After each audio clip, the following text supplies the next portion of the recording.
Hello everyone. Today we are going to learn about chapter 2 of class 7th geography, that is inside our earth.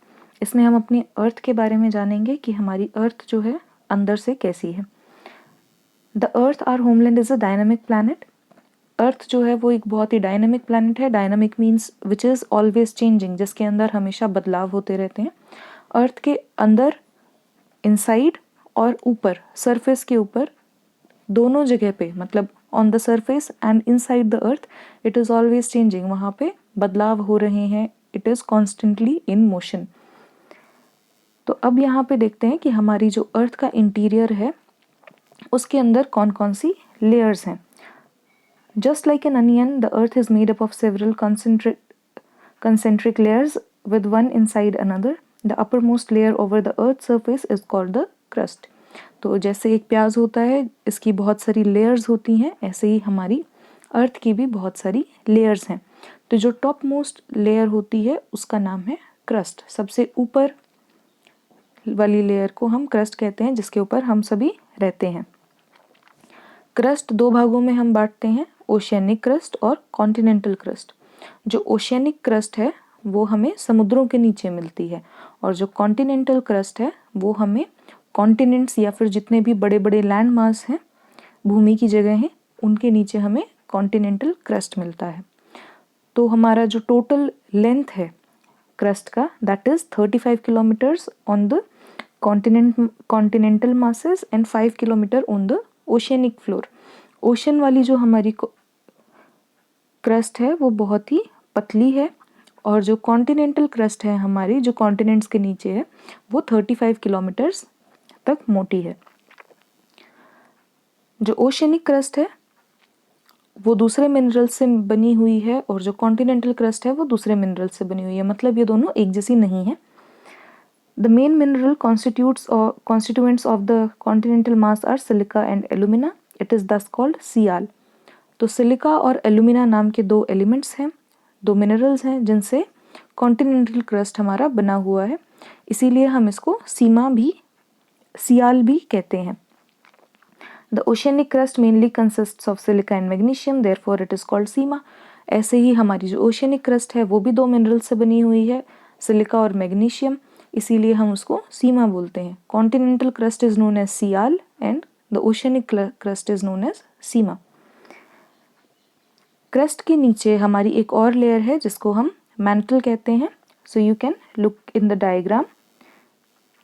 You have crust, the blue portion is crust. Crust के नीचे जो हमारा yellow portion है उसको हम mental कहते हैं. Mental के नीचे हमारा कोर है. सो ये हमारी तीन मेजर लेयर्स हैं. We have crust, we have mantle and we have core. Now we are going to take a look about mantle. तो हमारा जो मैंटल है ये क्रस्ट के नीचे मिलता है, और 2900 किलोमीटर्स इसकी चौड़ाई है. तो कंपैरेटिवली क्रस्ट के ये बहुत ही ज़्यादा बड़ी लेयर है. अब क्रस्ट से भी नीचे एक और लेयर, मैंटल से भी नीचे एक और लेयर है जिसको हम कोर बोलते हैं. कोर बहुत ज़्यादा एरिया में फैली हुई है. It is of the area of 3500 kilometre. ये 3500 किलोमीटर तक चौड़ी लेयर है. ये भी दो एलिमेंट से बनी हुई है. इनको बोलते हैं निकल और फेरस. Ferrous means iron. तो निकल और आयरन से ये बनी हुई है. इसको हम नीफे भी बोलते हैं. The central core has very high temperature and pressure. तो जो हमारा इनर कोर है, मतलब जो अर्थ का सेंटर है, वहाँ पे तापमान बहुत ही ज़्यादा बढ़ जाता है, और प्रेशर या दबाव बहुत ही ज़्यादा इंक्रीज हो जाता है. Now we are going to take a look about rocks and minerals. The earth crust is made up of various type of rocks. Any natural mass of mineral matter that make up earth's crust is called rock. तो rock का क्या मतलब होता है? ये एक naturally occurring substance है. ये हमें nature में मिल जाता है. ये humans ने नहीं बनाया है. तो सिंपल भाषा में, सरल भाषा में इसको पत्थर भी बोलते हैं. तो हमारी जो अर्थ है पूरी, उसके ऊपर जो टॉप मोस्ट लेयर है वो पूरी पत्थरों से बनी हुई है, जिनको हम रॉक्स कहते हैं. तीन तरीके की हमारी रॉक्स हो सकती हैं: igneous, sedimentary and metamorphic. So now let us take a look at each one of them. When the molten magma cools, it becomes solid. Rocks thus formed are called igneous rocks. They are called primary rocks. Okay, they are of two types: intrusive igneous and extrusive igneous, ठीक है। सो हमारी ये जो igneous rocks हैं कैसे बनती हैं? Volcanic eruption होती है, ज्वालामुखी जब फटता है तो उसके अंदर से लावा निकलता है। ये लावा जब धरती की सतह पे ठंडा हो जाता है, जब ये लावा ठंडा हो जाएगा तो ठोस होके ये पत्थर बना देगा। इन्हीं रॉक्स को जो लावा से बनती हैं, लावा जब ठंडा हो जाता है तब बनती हैं, उनको हम इग्नियस रॉक्स कहते हैं। ये दो तरीके की हो सकती हैं, इंट्रूसिव और extrusive.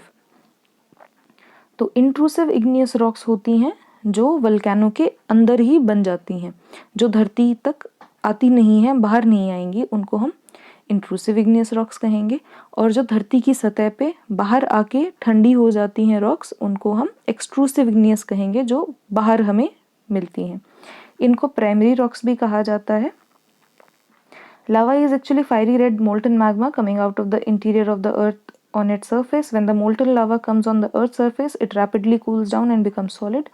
Rocks formed in such a way on the crust are called extrusive igneous rocks. जो भी रॉक हमारी तब बनती हैं जब लावा धरती की सतह के ऊपर आके, मतलब बाहर आके ठंडा हो जाता है, तो हम उनको एक्सट्रूसिव इग्नियस रॉक्स कहते हैं। They have very fine grained structure, for example basalt, बहुत ही ज़्यादा ये फाइन होती हैं, फाइन ग्रेन्ड। इसका एग्जाम्पल है बेसॉल्ट। बेसॉल्ट एक टाइप का पत्थर है। The Deccan plateau is made up of basalt rock. Sometime the molten magma cools deep inside the earth's crust. Solid rocks so formed are called intrusive igneous rocks. तो जो हमारा Deccan plateau है वो पूरा बेसॉल्ट का बना हुआ है, वो भी इग्नियस रॉक्स का बना हुआ है। Now let us look at intrusive igneous rocks. तो इंट्रूसिव इग्नियस रॉक्स कैसे बनती हैं? कई बार जो लावा है वो बाहर आने की बजाय धरती के अंदर ही ठंडा हो जाता है, तो उस प्रोसेस में जो रॉक्स बनती हैं उनको हम इंट्रूसिव इग्नियस रॉक्स कहते हैं। Since they cool down slowly they form large grains. क्योंकि वो धरती के अंदर हैं तो वो बहुत ही ज़्यादा टाइम लगाती हैं ठंडा होने में, इसीलिए उनका जो ग्रेन साइज है, उनका जो साइज है वो बड़ा होता है। Granite is an example of such a rock. Grinding stones used to prepare paste and powder of spices and grains are made up of granite. तो एक्सट्रूसिव इग्नियस रॉक्स का एग्जाम्पल है बेसॉल्ट और intrusive igneous rock का example है granite. तो ये दोनों एक एक टाइप के पत्थर हैं। ग्रेनाइट किस लिए यूज़ होता है? ग्रेनाइट कंस्ट्रक्शन में यूज़ होता है। ग्रेनाइट से हम जो सिलबट्टा होता है वो ग्रेनाइट का हम यूज़ करते हैं, और जो नॉर्मल पेस्ट और पाउडर बनाने के लिए जो हम यूज़ करते हैं इक्विपमेंट, वो भी ग्रेनाइट से बना होता है। Rocks roll down, crack and hit each other, are broken down into small fragments. These small particles are called sediments. These sediments are transported and deposited by wind, water, etc. They lose layers of rocks. They lose sediments, are compressed and hardened to form layers of rocks. These type of rocks are called sedimentary rocks. तो क्या होता है जब छोटे छोटे पत्थर टूट जाते हैं और हवा या फिर पानी उनको बहा के कहीं और ले जाती है, फिर प्रेशर और टेम्परेचर के कारण या फिर जब वो कंप्रेस हो जाते हैं और ठोस बन जाते हैं एक दूसरे के साथ मिलके, तो उनको हम सेडिमेंट्री रॉक्स कहते हैं। जब कोई भी ऐसा पत्थर जो छोटे छोटे कणों से मिलके एक बड़ा पत्थर बना हो, उसको हम सेडिमेंट्री रॉक कहते हैं। For example sandstone is made up of grain of sand. कि सैंडस्टोन नाम का एक पत्थर है, वो कैसे बना है? जब बहुत सारे छोटे रेत के कण वो मिल गए, हार्ड हो गए, तो उनको हम सेडिमेंट्री रॉक्स कहते हैं। These rocks may also contain fossils of plants, animals and other microorganisms that once lived on them. तो इनके अंदर आपको फॉसिल्स देखने को मिलती हैं। फॉसिल्स मतलब जो पुराने जीव जंतु मर गए हैं तो आपको उनके रिमेन्स, उनकी हड्डियां वगैरह सेडिमेंट्री रॉक्स के अंदर मिल जाती हैं। Igneous and sedimentary can change into metamorphic under great heat and pressure. For example clay changes into slate and limestone into marble. तो इग्नियस और सेडिमेंट्री रॉक्स ये दोनों आपने पढ़ा कि कैसे बनते हैं। यही दोनों जब बहुत ही ज़्यादा टेम्परेचर और बहुत ही ज़्यादा प्रेशर के कारण अपना रूप बदल लें तो उनको हम मेटामॉर्फिक रॉक्स कहते हैं। जैसे जो क्ले है वो स्लेट के अंदर कन्वर्ट हो जाती है प्रेशर और टेम्परेचर की वजह से, और जो लाइमस्टोन है वो मार्बल के अंदर कन्वर्ट हो जाता है। Rocks are useful to us. The hard rocks are used for making roads, houses and buildings. You use stones to play many games. For example, मतलब रॉक्स जो हैं वो बहुत ज़्यादा काम आती हैं। आप घर बनाने के लिए, रोड बनाने के लिए, कंस्ट्रक्शन में आप इन सभी के लिए पत्थरों का यूज़ करते हो, आप गेम्स खेलते हो पत्थरों से। You will be surprised to know that one type of rock changes into another type under certain conditions in a cyclic manner. This process of transformation of rock from one another is known as the rock cycle. तो जो हमारी rock है वो अपनी form हमेशा change करती रहती है, मतलब ज़रूरी नहीं है जो रॉक आज इग्नियस है वो हमेशा इग्नियस रॉक ही रहे। तो यहाँ पे आपको एक डायग्राम दिया हुआ है, इसमें you can see how the rocks they change their shape, कैसे वो अपना रूप बदल लेती हैं, कैसे अपना साइज बदल लेती हैं। So you can see for example let us start with igneous rock. तो मोल्टन मैग्मा जो है, लावा फटा और वो ठंडा हो गया, उसने इग्नियस रॉक बनाई। इग्नियस रॉक छोटे छोटे टुकड़ों में टूट गई। टूटने के बाद जब वो कंप्रेस हो गई, जब वो एक दूसरे के साथ चिपक के एक बड़ी उन्होंने रॉक बनाई, तो उसको हम सेडिमेंट्री रॉक कह देते हैं। अब जब बहुत ही ज़्यादा टेम्परेचर, बहुत ही ज़्यादा प्रेशर अगर सेडिमेंट्री रॉक के ऊपर लगाया गया तो उसने अपना रूप बदल के मेटामॉर्फिक रॉक बना लिया। और जब मेटामॉर्फिक रॉक बिल्कुल ज़्यादा ही टेम्परेचर आ गया उसके अंदर और वो बिल्कुल मेल्ट हो गई, मतलब जो पत्थर है वो पिघल गया, तो वो दोबारा से लावा बन जाएगा। आप यहाँ पे देख सकते हैं कि it is a reversible process. Sedimentary जो है वो टुकड़ों में, छोटे टुकड़ों में बट सकती है और दोबारा सेडिमेंट्स में आ जाएगी। उसके अलावा सेडिमेंट्री रॉक दोबारा गर्म होके मेल्ट हो सकती है। इग्नियस रॉक डायरेक्टली मेटामॉर्फिक बन सकती है और जो मेटामॉर्फिक रॉक है वो भी छोटे छोटे टुकड़ों में टूट सकती है। So it is a cyclic chain कि जो पूरी हमारी रॉक साइकिल है कि पत्थर जो है वो अपनी कॉम्पोजिशन चेंज कर रहे हैं, अपनी शेप चेंज कर रहे हैं, अपना साइज चेंज कर रहे हैं, अपनी लुक चेंज कर रहे हैं। तो इस पूरी प्रोसेस को हम रॉक साइकिल कहते हैं। You have already learned that molten magma cools down, it solidifies to become igneous rock. These igneous rocks are broken down into small particles that are transported and deposited to form sedimentary rocks. When the igneous and sedimentary rocks are subjected to heat and pressure, they change into metamorphic rocks.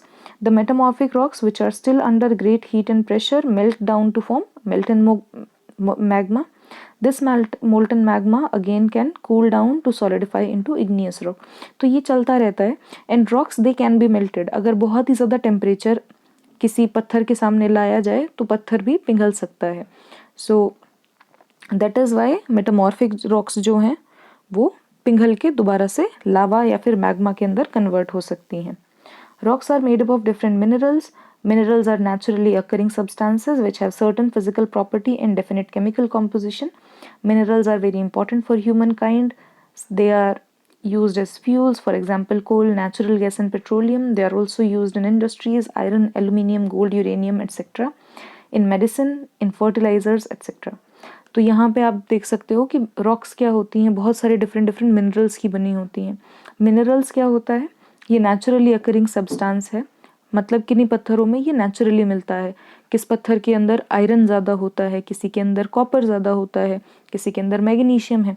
तो इन्हीं चीज़ों को हम minerals बोलते हैं, जिनकी physical property अलग होती है, मतलब वो दिखते अलग हैं और उनकी केमिकल कॉम्पोजिशन भी डिफाइंड की गई होती है कि अगर वो आयरन है तो उसके अंदर मैग्नेटिक प्रॉपर्टी होगी, या फिर अगर वो फॉर एग्जांपल कोई और मेटालिक मिनरल है, या फिर जैसे कोल है तो कोल कैसा दिखता है, ब्लैक कलर का दिखेगा। तो ये सारी प्रॉपर्टी डिफाइन है कि आयरन और कोल के अंदर हम कैसे फ़र्क कर सकते हैं इन्हीं केमिकल प्रॉपर्टीज़ और फिज़िकल प्रॉपर्टीज़ के थ्रू।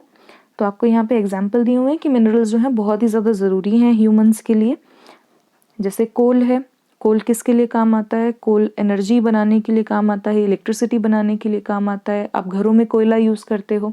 उसके अलावा natural gas, petroleum, uranium, gold, aluminium, ये सभी मिनरल्स हैं जो हम डेली लाइफ में यूज़ करते हैं। So minerals are very helpful to us. So this was your chapter 2. I hope you understood this chapter. If you have any doubts, you can ask in the comment section below. Thank you and have a nice day.